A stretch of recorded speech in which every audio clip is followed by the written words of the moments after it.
ખેડા જિલ્લામાં હનુમાન જન્મોત્સવની ધામધૂમભરી ઉજવણી કરવામાં આવી હતી, જ્યાં જિલ્લાભરના હનુમાન મંદિરોમાં ભક્તિનો અવિરત પ્રવાહ જોવા મળ્યો હતો।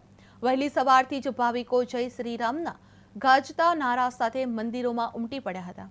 આરતી બાદ શોભાયાત્રા અને અન્નકૂટ મહોત્સવનું ભવ્ય આયોજન કરવામાં આવ્યું હતું, જેમાં ભક્તોએ સુખડી, પ્રસાદ, તેલ, આંકડાના ફૂલ અને કાળા તલ અર્પણ કરી હનુમાનજી પ્રત્યે અખંડ શ્રદ્ધા વ્યક્ત કરવામાં આવી હતી।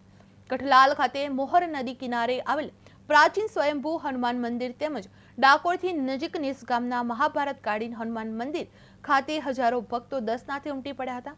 બંને સ્થળોએ 56 ભોગનો મહાપ્રસાદ તૈયાર કરી ભાવિકોમાં નિઃશુલ્ક વિતરણ કરવામાં આવ્યો હતો। ભક્તિ, શ્રદ્ધા અને સેવા ભાવના સંગમ સમાન આ ઉત્સવે સમગ્ર જિલ્લામાં આધ્યાત્મિક ઉર્જાનો માહોલ સર્જ્યો હતો।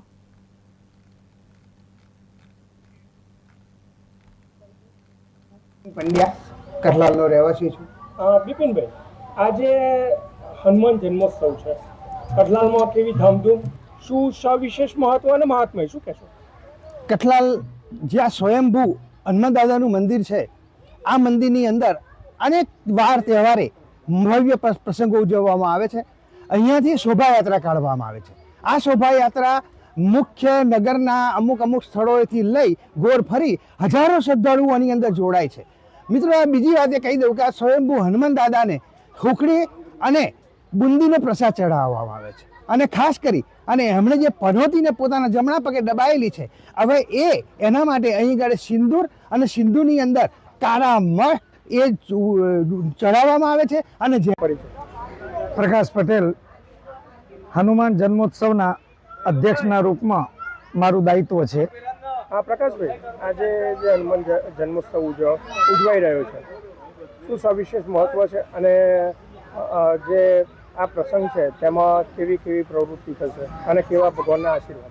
સૌથી પહેલું મારે જણાવતા આનંદ થાય છે કે આ જે છે એ સ્વયંભૂ મૂર્તિ છે હનુમાન દાદાની, અને કઠલાલ નગર। મારું નામ પાર્થ કેતન કુમાર ભટ્ટ।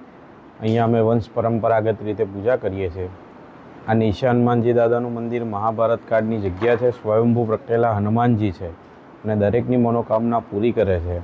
આજે હનુમાન જન્મોત્સવ છે, તો આજે સવારે મંગળા આરતી 6:45 કલાકે થઈ, બપોરે શોભાયાત્રા અને સાંજના સમયે 6 કલાકે અન્નકૂટનું આયોજન છે।